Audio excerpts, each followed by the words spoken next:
Je vous invite à écouter cette vidéo. Pourquoi lorsqu'un enfant devenu adulte décide de prendre du recul avec ses parents, la question que les gens autour vont toujours lui poser c'est mais ce sont tes parents, comment tu peux faire ça? C'est toi l'enfant, c'est à toi de prendre sur toi, c'est à toi de faire l'effort de gérer la situation. Pourtant, on ne demande jamais aux parents ce qu'ils ont fait pour que l'enfant en arrive à cette décision. C'est une question que Esther Oluché, donc une créatrice de contenu britannique, a posée dans une vidéo qui a beaucoup tourné. Et si moi je pouvais répondre à cet élément, je dirais que la plupart des parents, et particulièrement les parents africains, ils voient la relation parents-enfants comme une relation où ils se positionnent en tant que personnes qui se sont sacrifiées. Dès lors qu'ils ont été dans leur rôle de provider financier, où l'enfant avait un toit où dormir, il avait de quoi manger tous les jours, il avait de quoi aller à l'école, il avait de quoi se vêtir, ils ont rempli leur rôle de parents, ça s'arrête là. Ils ignorent totalement la partie émotionnelle, psychologique. Et je parle bien de certains parents, je dis pas que tous les parents africains sont comme ça. Et du coup, quand on va leur faire un reproche sur un domaine que eux ils ne maîtrisent pas, ils vont se braquer et se positionner en victime. Ils vont dire mais moi j'ai sacrifié si c'est ça, c'est comme ça que tu me parles aujourd'hui. Le problème c'est que ces parents-là ne veulent pas écouter, ils ne veulent pas entendre ce que leurs enfants ont à dire en fait. C'est dommage que certains parents ne voient leur parentalité que sous le prisme des sacrifices qu'ils ont faits. Si vous avez fait certains sacrifices pour vos enfants, vous ne devez pas leur faire porter le poids de ces sacrifices-là. Si vous les avez faits, c'est par amour pour vos enfants. Ils ne sont pas censés être redevables à votre égard tout au long du reste de leur vie. Avec cette deuxième vidéo, je suis moins en accord. Je vais vous expliquer pourquoi. Allons-y. Et puis sachez qu'un enfant traite son parent comme il l'a traité. Et puis sachez que l'enfant n'est que le miroir du parent. Je comprends pas, maintenant qu'il a grandi, mon fils ou ma fille ne m'adresse plus trop la parole, prend ses distances, me calcule plus trop. Je ne comprends pas pourquoi alors qu'avant il supportait, il encaissait. Parce qu'avant il vivait chez toi. Parce qu'avant il n'avait pas le choix. Parce qu'avant il était sous ton toit. Et qu'aujourd'hui c'est plus le cas. Alors aujourd'hui il profite de sa paix intérieure. Et si ce que tu as à dire, c'est pas constructif, c'est pas bienveillant, c'est pas un minimum un rôle de parent, il va plus perdre son temps. Béatrice, si ton enfant il te répond de moins en moins, c'est parce qu'il t'a laissé une chance interminable pour nouer des liens avec lui. Depuis qu'il est tout petit jusqu'à son départ de la maison, tu n'as saisi aucune de ces occasions. Que des reproches, que des critiques, que des ci, que des ça. Oui, mais il me dit plus rien, il se confie pas à moi. Parce que dans le passé, à chaque fois qu'il se confie à toi, t'allais raconter soit à tout le monde tout ce qu'il t'a dit, ou soit t'allais réutiliser les informations qu'il t'a données contre lui. Oui, mais ma fille passe moins souvent me voir depuis qu'elle a accouché, elle me laisse à peine seule avec la petite, je suis sa grand-mère, etc. Ah bah en même temps, tu l'as cognée, donc elle protège son enfant. Simple. Tu l'as cognée elle quand elle était petite, donc elle va pas te laisser seule avec son enfant à elle en fait. Vous l'aurez compris, la liste est très longue, mais souvent, les parents qui font du mal à leurs enfants ont une tendance à avoir pour point commun d'être amnésiques dans leurs souvenirs. Ils ne se souviennent jamais du mal qu'ils ont fait, que ce soit les coups, que ce soit les mots blessants, que ce soit les mauvais traitements ou les mauvais comportements, ils ne se souviennent de rien. Et c'est pour ça que quand les enfants vont prendre la décision de s'éloigner d'eux, ils vont avoir la fameuse phrase « mais qu'est-ce que je lui ai fait? Je comprends pas ». Mais il faut savoir qu'une personne qui fait du mal a 100% conscience de tout ce qu'elle a fait. C'est de la comédie. Et le but de cela est de rendre confus vos souvenirs, de vous pousser à vous demander si vos souvenirs sont bons. Est-ce que ce que vous vous rappelez, c'est vraiment passé? Si elle n'a pas l'air de se souvenir qu'il y a 5 ans, elle m'a fait ça, peut-être qu'elle m'a pas vraiment fait ça comme ça, ou ça s'est pas passé comme ça. Tout s'est passé comme c'est dans votre tête. Ce que ce parent essaie de vous faire, c'est de vous faire culpabiliser pour que vous reveniez sur votre décision qui était celle de vous éloigner de ce parent toxique, afin qu'il puisse à nouveau exercer sa toxicité. La manière dont vous traitez vos parents est le reflet de comment ils vous ont traité vous-même. Un enfant reproduit ce qu'il a eu l'impression de subir.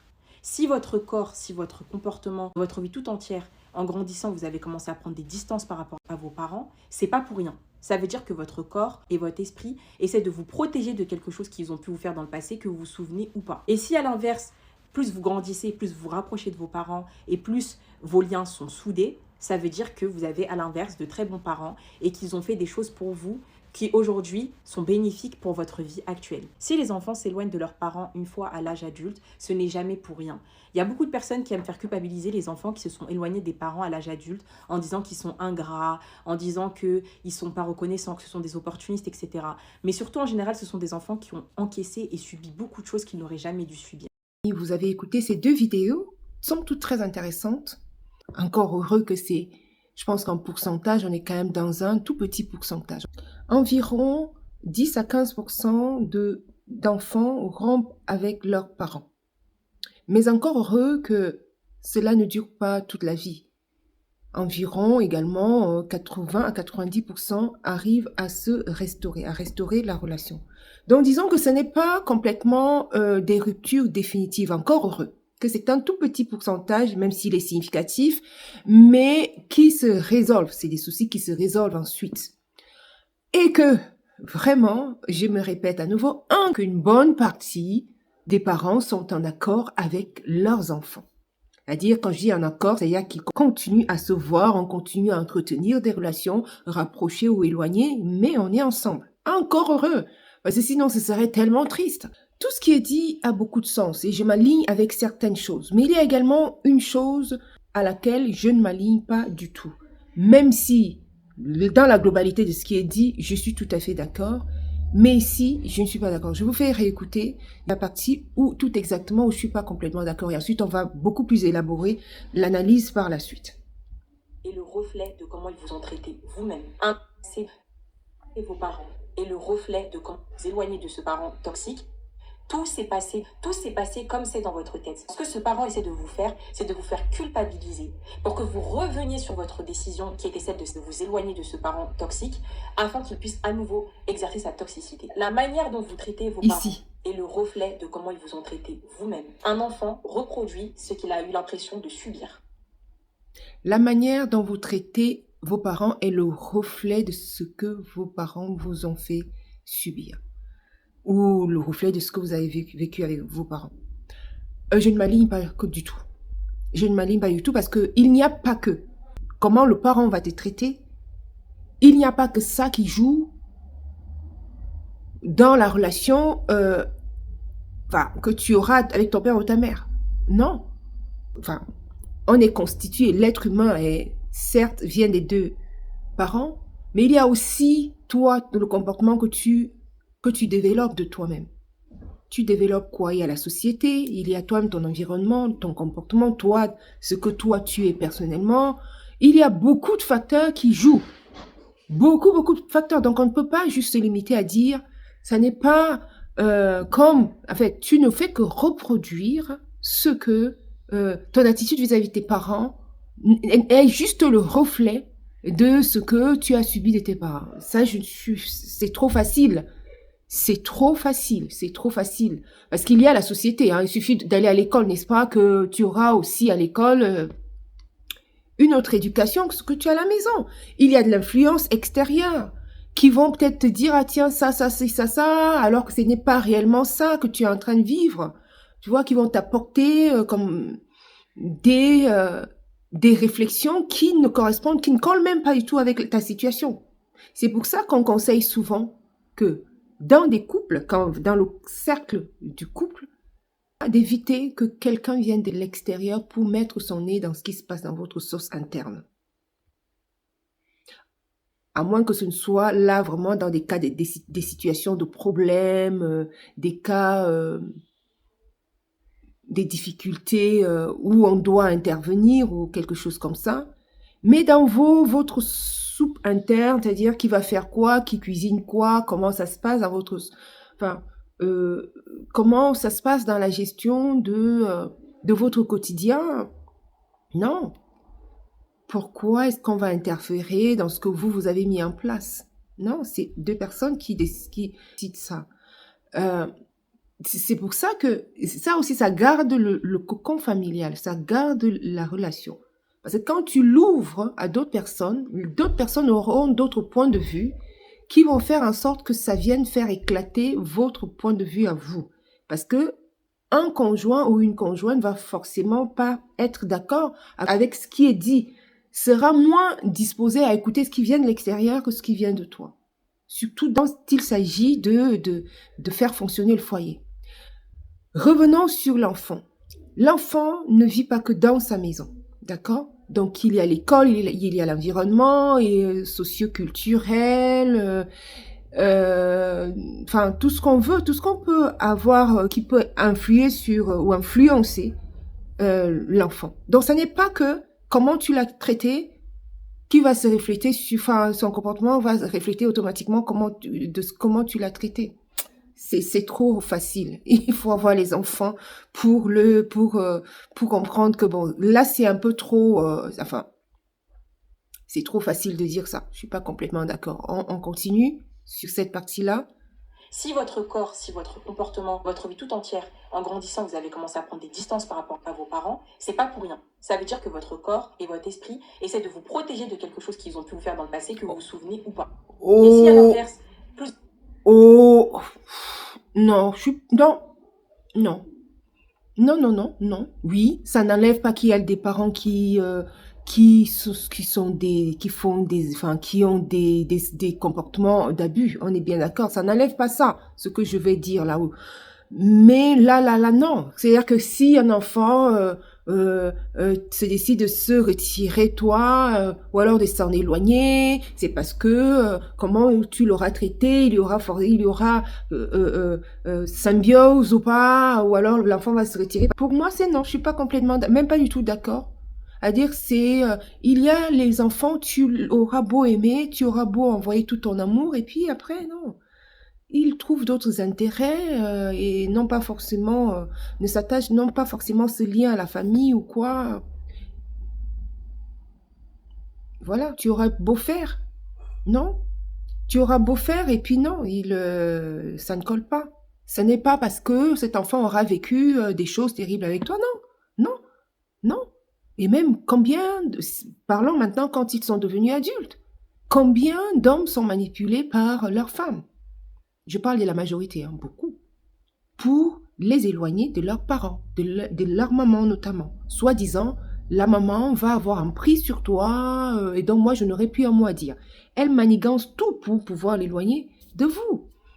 Donc encore une fois, heureusement, c'est pas complètement définitif. Il y a les situations sont réversibles.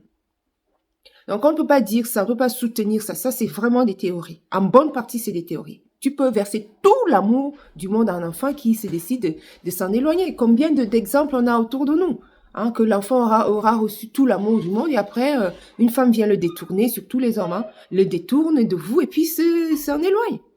S'en éloigne, royalement, sans même comment dire, sans se souvenir de tout. Là, on parlera, oui, de tout l'amour que tu lui auras donné, hein, ou de sacrifice. Pour ceux qui aiment ce terme-là, non, non, non, non, non, on ne peut pas dire ça. On ne peut pas dire ça. Enfin, je suis pas d'accord, je ne m'aligne pas. vous grandissez, plus vous vous rapprochez de vos parents et plus vos liens sont soudés, ça veut dire que vous avez à l'inverse de très bons parents et qu'ils ont fait des choses pour vous qui aujourd'hui sont bénéfiques pour votre vie actuelle. Si les enfants non, ça c'est trop. C'est la théorie, les amis. C'est de la théorie. Bon, passons à une autre forme d'analyse. Mais pour ça, je voulais rebondir uniquement sur cette partie-ci qui m'a interpellée. Après, voilà, il y a d'autres choses à dire sur cette vidéo. Oui, d'autres choses à dire parce qu'on sait que beaucoup de familles, notamment certaines familles africaines, la parentalité, la notion même de la parentalité est perçue comme un sacrifice, oui. C'est pour ça que je disais sacrifice tout à l'heure. Le parent fournit le matériel, fournit son devoir, hein, parce qu'il te nourrit, parce qu'il te fait ci, ça. Mais ça, c'est la base que tout parent doit apporter auprès de son enfant. Être parent, ce n'est pas juste répondre, ce n'est pas juste nourrir, ça n'est pas juste mettre à l'école, ça n'est pas juste fournir le matériel, t'amener à manger quand elle rentre du travail ou il rentre du travail, t'apporter un petit bonbon. Ça n'est pas que ça. Ça n'est pas ça. C'est aussi pouvoir t'écouter, t'accompagner émotionnellement au quotidien, comprendre les difficultés que tu peux avoir, hein, comprendre les moments difficiles par lesquels tu peux passer. Bien sûr, comprendre, ça n'est pas juste, voilà, mais que c'est pour valider ou quoi. Non, mais juste être là en tant que parent. Le problème ici, le souci que moi je relève ici, c'est le parent n'écoute pas, s'en fout. Et au contraire, il se sent attaqué, il se sent un petit peu instable dans son rôle de parent. Pourtant, il faut écouter les enfants. Il faut écouter. À moins vraiment que ce soit un enfant, alors là, qui te rappelle toujours des choses, les mêmes choses, alors que tu lui as déjà dit, il reprend ces choses pour pouvoir te contre-attaquer dessus. Ça aussi, c'est toxique de la part de l'enfant. Ça aussi, c'est malveillant de la part de l'enfant. On est d'accord. Mais il y a beaucoup d'enfants qui viennent dans une optique de véritablement échanger. Pas pour te condamner, mais pour que tu reconnaisses simplement les faits. Il n'y a pas de mal à reconnaître.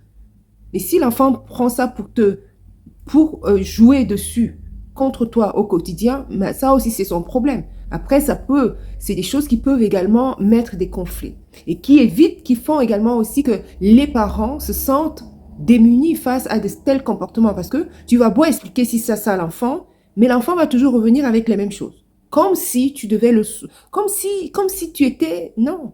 Ça aussi c'est un autre comportement toxique de la part des enfants. C'est à double sens. Les parents ne sont pas parfaits. À partir de là, personne n'est parfaite. Personne à part Jésus-Christ. J'y crois. Je suis chrétienne. Donc, à partir de là, tu ne peux pas demander la perfection à l'autre. Les parents, les enfants ne peuvent pas demander la perfection à leurs parents parce qu'eux-mêmes ne sont pas parfaits. En le disant, je ne dis pas que les parents doivent malmener leurs enfants au point de pousser leurs enfants à s'en éloigner. Non, ce n'est pas mon discours. Au contraire, c'est déplorable de constater les enfants qui se séparent de leurs parents. Parce que ce sont des parents pas viables. C'est dommage de le dire, mais il y en a. Il y en a là-dedans. Il y en a. Il y en a. Il y en a.